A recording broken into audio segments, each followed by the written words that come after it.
In this incredibly loud and busy world we live in, it really feels like our minds never get a single moment of rest. We're just constantly bombarded by noise, not just outside, but inside our own heads. So today, we're going to dive into a simple, pretty ancient solution to this very modern problem: silence. Your day starts in bam, immediately the pings begin. The phone buzzes, it lights up. It's just this constant stream of information, and every single notification is demanding a piece of your attention. And it's not just the notifications, is it? It's the 24/7 news cycle, that endless scroll on social media, this constant barrage of opinions coming at you from absolutely every direction. So, you finally do it. You turn everything off. You find a quiet room, you put the phone away, and the noise stops. Or does it? And that's the real issue, isn't it? The external noise finally stops, but the internal chatter, oh man, it just revs up. You've got the to-do lists, the worries, replaying conversations from 3 days ago. It just never seems to end. So this brings us to the big question, really. Why are so many of us feeling this deep mental exhaustion, even when we're supposedly resting? Well, it turns out our minds just weren't built for this. We're living in a world of constant stimulation that basically keeps our brains in a perpetual state of restlessness. I mean, just look at our daily mental diet.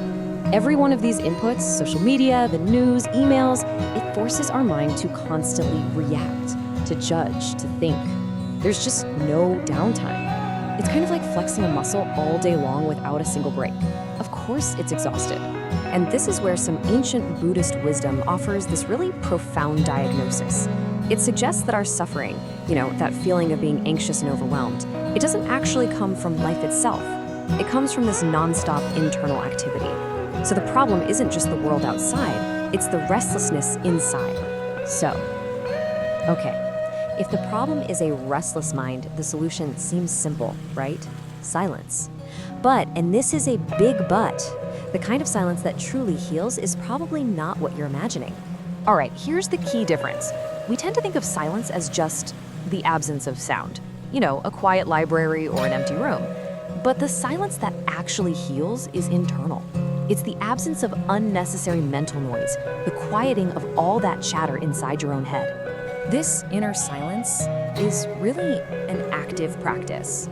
It means consciously deciding you're not going to chase every single thought that pops into your head. You're not going to fight your emotions, and you're going to try to let go of that constant narrator. It's all about creating this space for your mind to just breathe. Okay, so how does this inner stillness actually lead to healing? The key thing to remember here is that it's a gentle process. It's not a forceful one. This right here is one of the most powerful insights you can ever have. When you practice inner silence, you start to create some distance between you and your thoughts. You learn to just observe them without getting swept away. You realize you are the observer, not the storm itself. And in that space, that's where you find clarity and this really profound peace.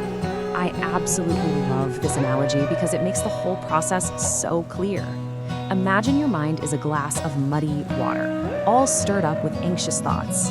Now, most of us try to fix it by stirring it even more. We fight the thoughts, we distract ourselves, but silence is the act of simply putting the glass down. You stop stirring, you don't do anything. And what happens? The mud, which represents your thoughts, just naturally settles all by itself, leaving the water crystal clear. Your mind actually heals itself. Now, if you've ever really tried to just be quiet, you might have noticed it can feel, uncomfortable. All the stuff you've been avoiding can bubble to the surface. But think of it this way. Silence isn't creating that discomfort. It's just revealing what's already there so that it can finally be seen and ultimately healed. And this is the best part. You don't need to go live in a monastery or meditate for hours and hours. This whole practice is about integrating small, totally achievable moments of silence into the life you already have.